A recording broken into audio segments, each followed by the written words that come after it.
কুষ্টিয়ায় level ক্রসিংয়ে সৃষ্ট জ্যামে আটকে থাকা রিকশা আরোহী দুই নারী যাত্রী ক্ষুব্ধ হয়ে সেখানে দায়িত্বরত ট্রাফিক পুলিশকে নিজের পায়ের জুতা খুলে মারধর করেছে।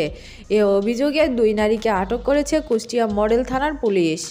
সোমবার বেলা 11:30টায় শহরের প্রাণকেন্দ্র কুষ্টিয়া কোর্ট স্টেশন জ্যামে মসজিদের দক্ষিণ পশ্চিম কোণ সংলগ্ন মোড়ে এ ঘটনা ঘটে।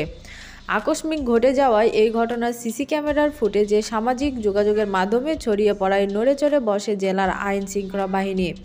দিন শেষে সন্ধ্যার তদন্তে নেমে এ ঘটনায় জড়িত সন্দেহে শহরের থানাপাড়া ৬ রাস্তার মোড় এবং হাউজিং বি ব্লক থেকে দুই নারীকে আটক করে কুষ্টিয়া মডেল থানার পুলিশ।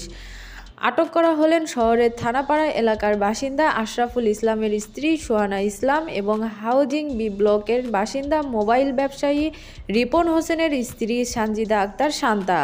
সিসি ক্যামেরার ফুটেজে ঘটনাস্থলে ঘটে যাওয়ার দৃশ্য দেখা যায়। পুলিশ ঘটনাস্থলে সৃষ্ট জ্যাম আটকাতে দায়িত্ব পালন করছিলেন কনস্টেবল নাজমুল হাসান। এ সময় দূর থেকে ছুটে এসে এক নারীর নিজ পায়ে জুতা খুলে আকস্মিক নাজমুলকে মারধর শুরু করেন। এ সময় পাশে থাকা অপর এক নারীও যুক্ত হয় ওই পুলিশ সদস্যকে মারধর করেন। আশেপাশের লোকজন কিছু বুঝে ওঠার আগেই পুলিশ সদস্য নাজমুল হাসানকে মারধর করে ওই দুই নারী ঘটনাস্থল ত্যাগ করে চলে যান। ঘটনাস্থলে সিসি ক্যামেরায় সংযুক্ত ফার্মেসি দোকানদার প্রত্যক্ষদর্শী আসিফ বলেন, ওই নারী তার বাচ্চাকে নিয়ে স্কুলে যাচ্ছিলেন। এ সময় স্ট্রাগল ট্রেন এসে প্ল্যাটফর্মে দাঁড়ানোর কারণে রেলগেটের দক্ষিণ পাশে বিভিন্ন যানবাহনের জ্যাম সৃষ্টি হয়।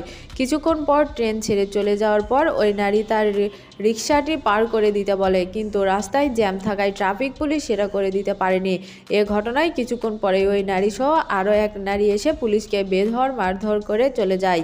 তবে ঠিক কী কারণে ওই নারীরা মারধর সেটা আমরা বুঝে উঠতে পারিনি।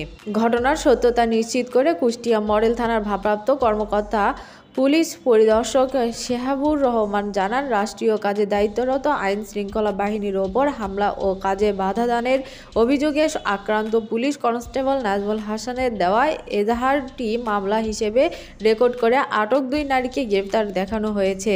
তাদের আদালতে সোপর্দ করা হবে।